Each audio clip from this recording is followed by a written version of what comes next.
with it, y'all. It's Slim Gorilla, aka SG RILLA, man. We on Real Talk with the Rillas. Tune in. My boy SG RILLA, man. What's going down? How you doing, my boy? Man, cooling, bro. Man, no, I'm glad we got you out here on Real Talk, bro. I appreciate you for coming out here. Man, blessed for having me, bro, for real. Man, so, I want to go ahead and get back into a little bit about your background and everything for the people that's kind of new tuning in and everything. So go ahead and tell me about where you're from, bro. Well, I'm originally born in Massachusetts, man, but raised in Houston. And I'm from the Northwest side. Mm-hmm. Yeah. Okay. So being out there from the Northwest side of Houston and everything, what's it like out there in that area? It's pretty much middle class, man, for the most part, man. Like, very chill, cool place to live at. Everybody's, pretty much doing their own thing. It's cool.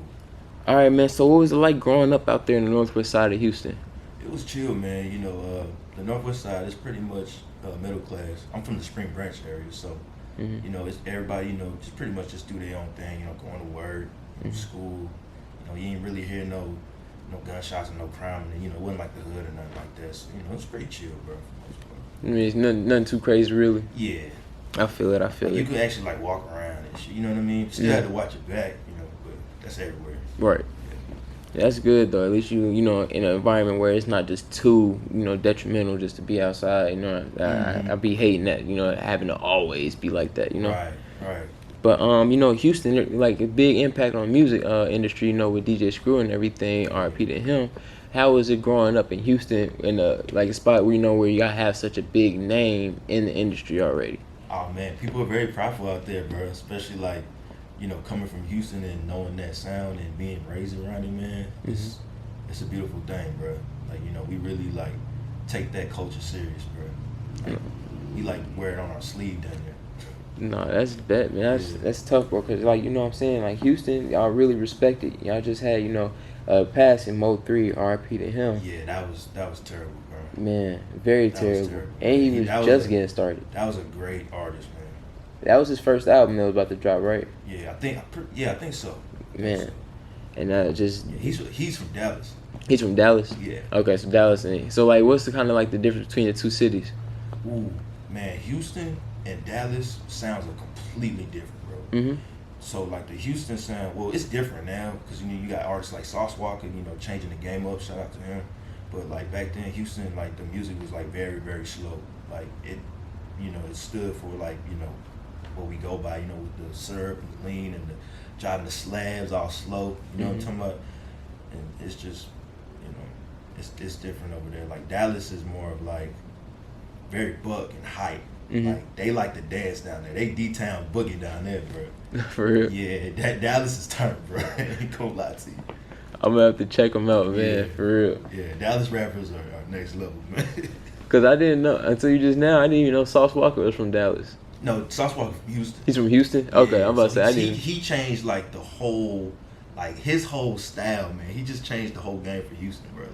I love what Sauce Walker, man. We gotta protect that man, bro. Yeah, he dripped out right now. Yeah, he dripped out, bro. Him and Lil Uzi got this little thing going right now with the face diamonds. Oh yeah, cracking me up, bro. Man, Sauce, man, he be having me dying.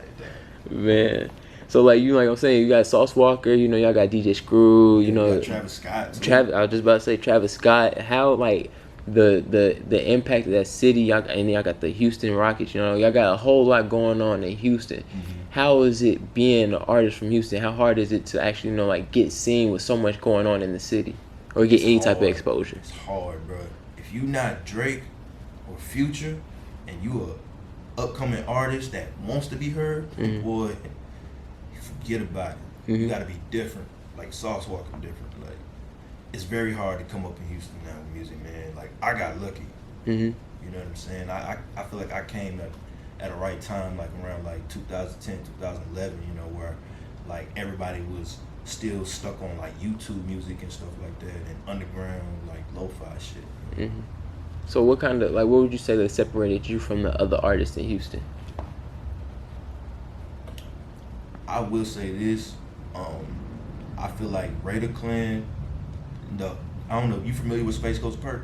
Nah, a little bit. Tell me a little bit about him. Space Ghost Perk. So, all right, he's originally from Florida, and he came up with this group called Raider Clan, Mm-hmm. and he like picked out certain artists, that like fit the group style. You know what I'm saying? Mm-hmm.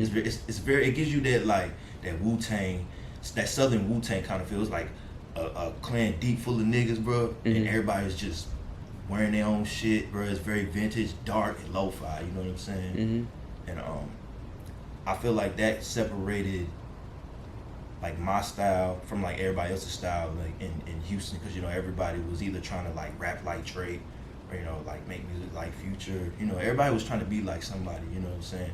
And I feel like I was able to get away from that by being a part of something so big like Raider Clan, man. Like it really like changed my life and my view like on music, bro.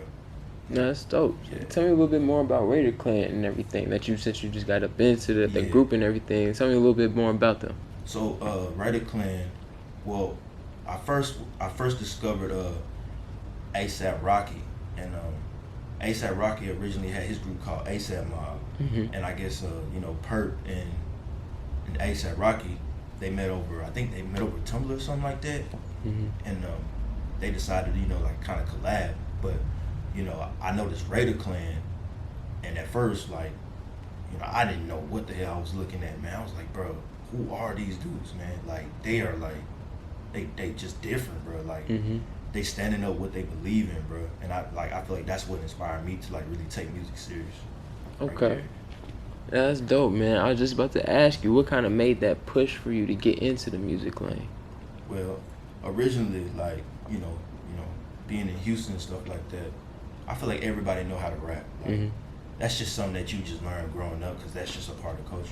We got this flow where it's like, I done came through, I done came down, and it's like you can have like a group full of homies like in a cafeteria or a parking lot or just in a park, and y'all throwing a beat or no beat, and everybody's just flowing off that. So I kind of just started just freestyling, like freestyling, going off the dome, not really taking music serious. But after I seen Raider Clan, I was like, yo, that's what we doing right there.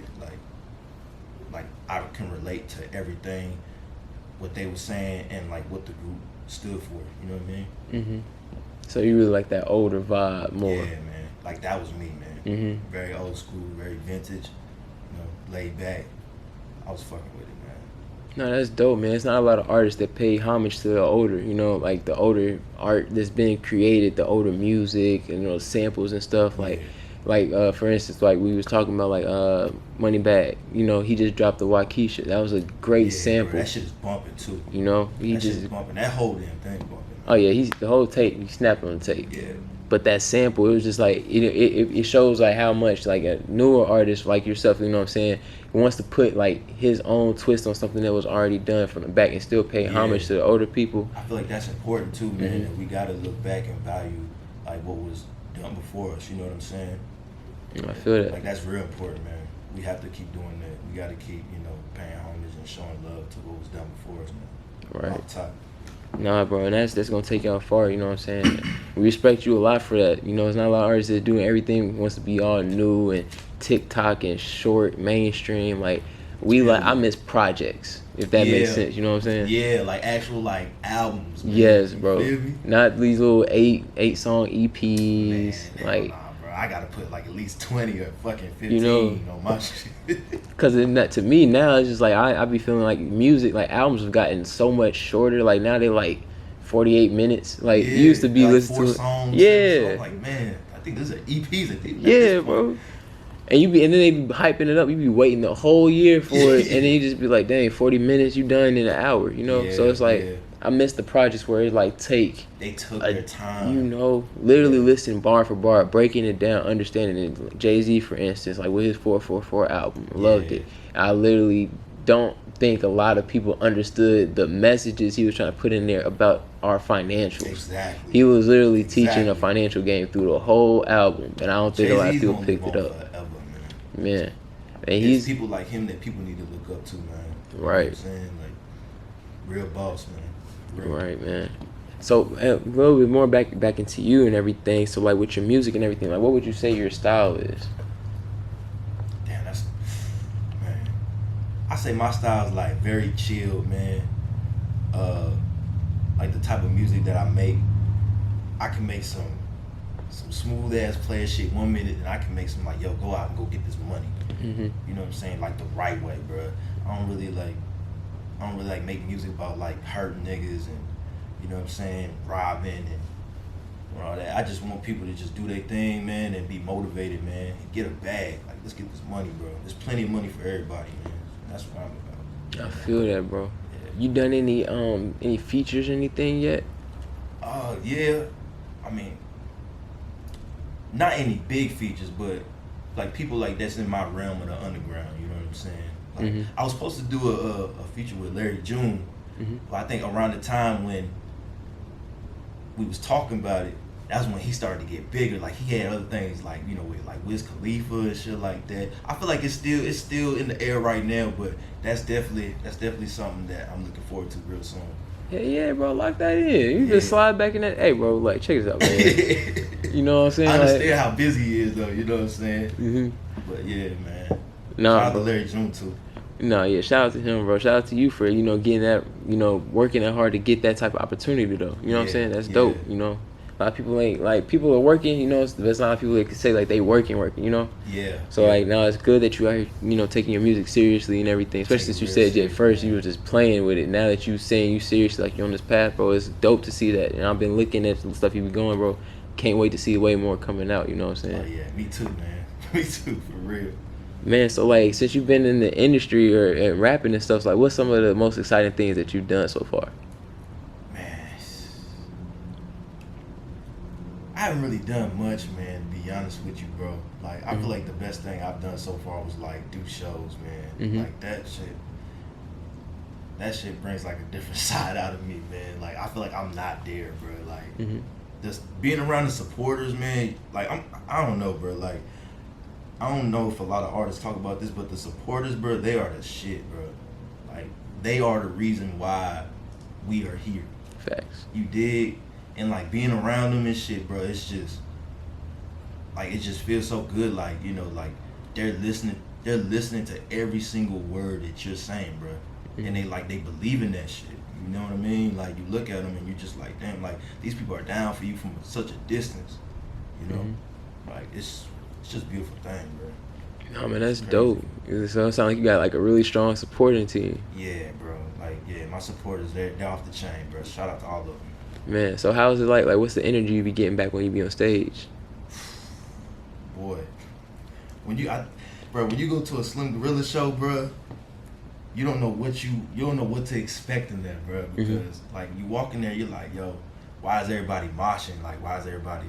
And that plays a different part in like the whole Raider Clan thing, because the type of fan base that we had was like skateboarders and shit, and you know, skate girls and people that like to like mosh and throw each other around and punch on each other and shit like that. It's shit is wild, and I feel like they stuck by me. Like a lot of Raider Clan, you know, fans, when Raider Clan was still around, they stuck by me and stuff. So, you know, there's new fans and shit like that. There's new supporters that come through, you know, and they start to see. But I feel like when you go to a Slim Gorilla show, the crowd's different, man.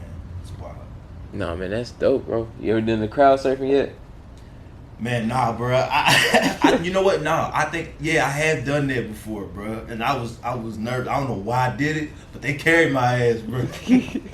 That shit was wild as hell. Man, at least you can trust them. That's good. I'm running in there, bitch. I'm thinking like, man, I hope y'all catch me. No, man, that's super fun, bro. I'm glad you're having fun on the road and everything with your supporters, bro. Sound like you having a great time in this game, you know? Yeah, man. I love it, bro. I love the game, bro. So right now, before we go ahead and get you in the booth or anything, like what was like one of your like favorite projects that you worked on? Man, one of my favorite projects, man, probably had to be How You Gonna Hate on the Player. How You Gonna Hate on the Player? Yeah. Tell me about it. It gives you like a 80s vibe, you know what I'm saying? Like when I was making it, I had on like, you know, certain movies in the background playing like Scarface and shit like that. You know what I'm saying? And like when you look at the cover, it's very pink and vibrant. Like you can't miss it. Like, you know, you'll put it up somewhere, hold your phone up like that. You'll be like, yo, what's that bright pink color? You know what I'm saying? It just gives you that like that 80s getting money feel. You know, smooth play shit. It's like I call it a double disc because I have 20 songs on there. You know what I mean? And from start to finish, bro, it's just funk, straight funk. That's gotta be your favorite one. Oh yeah, I love that shit, man. I can listen to that shit like every day, man. What would be your favorite single if you had to pick one? 1 out of 20. That's a hard decision. How you gonna hate? How you gonna hate? Yes. That was quick. I ain't gonna lie, you did that I one love quick. that shit, man. Sometimes I need to hear myself, like remind myself that, you know, like I'm doing good. Everybody needs that boost of confidence, man. Right. You know, and that's what, you know, with my group, Passion Players, that's what we really stand for. You know, doing what you do with passion, but play your cards right. You know what I mean? That's what's up, man. So, one more question before I get you over there, bro. So, like, where did you get the name Slim Gorilla, bro? Alright, so originally, I don't want to tell you the name when I was a kid, but I had this other rap name while I was in school freestyling this shit. And one day on Facebook, man, this dude was like, man, that's my name, bro. You gonna have to change that. Like, trying to press me up the internet. I'm thinking, like, fool, I'm gonna change my name for you. Like, man, fuck you. You feel me? Until I looked at his page, and he has like a big old following. I was like, oh yeah, you can have that shit, man. And so just off rip, like, Slim Gorilla just popped in my head. Like, you know, I'm slim as hell. And, you know, I come from a military background, you know what I'm saying? My dad being a retired Green Beret and everything. And I was like, man, I stand up for what I believe in. I'm a gorilla, man. So I put those two together, and there you have it. Man. Now, before I even get you in there, back to dad, bro, like, how was it growing up with a military father, you know? Man, it was very different, man. You know, like, it was a very cautious life, you know, like, it was strict, but it wasn't too strict to where I wasn't able to do anything. But, you know, it's like when I stepped out the house or anything, if I was hanging with people, you know, my dad be like, yo, watch that person, you know, watch where you're going. You know what I'm saying? It don't matter what I was doing, bro. I don't care if I was in the front yard playing basketball, bro. Like, it was like, you better pay attention to your surroundings and all that stuff. So that stayed with me, like, forever, man. And I feel like I put that in my music too. Facts. No, I feel that, bro. That's dope that, you know, you got somebody in there just telling you always be on your 10, you know what I'm saying? Yeah, and I feel like, you know, me putting that in my music, like, from what my dad passed down to me, I'm passing down to my supporters. See, my dad, when he fought in the military, you know, he fought because, you know, he wanted to help people that couldn't defend themselves. I feel like with my music, I help people that don't believe in themselves. So I give them that push.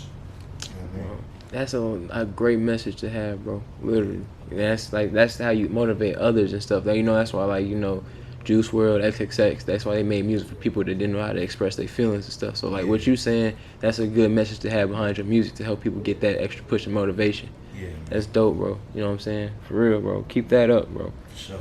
Man, what's the next steps, bro? We need to get some next steps out of you, bro. What's going on? Man, now that this whole COVID thing is starting to, you know, get out the way, bro. We just trying to, you know, just put out as much music as we can. Hopefully tour, man, travel the world, see the world, man, and, you know, see all these supporters, man, that have been rocking with me for like 10 years, man. You know what I'm saying? And just get things off the ground, get Passion Players moving, man. It's time to make movies, G.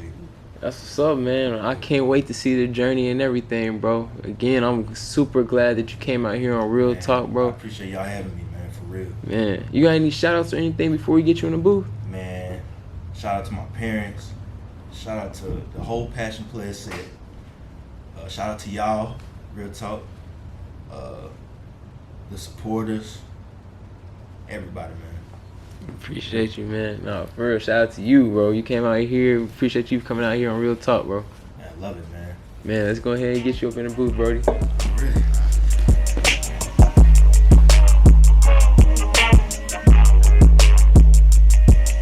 I miss you, the Rilla, man. Don't call me no silverback. The way I be calling plays, you would think I play quarterback. Check a nigga one time, I see you checking my timepiece. You take one good look at me, then I make your bitch ass freeze. Ball ass nigga, man, I keep it so chillin'. But just because I be chillin', don't try to push me to kill her. But you can try if you wanna, and I can bet you $1 my shawty, I'm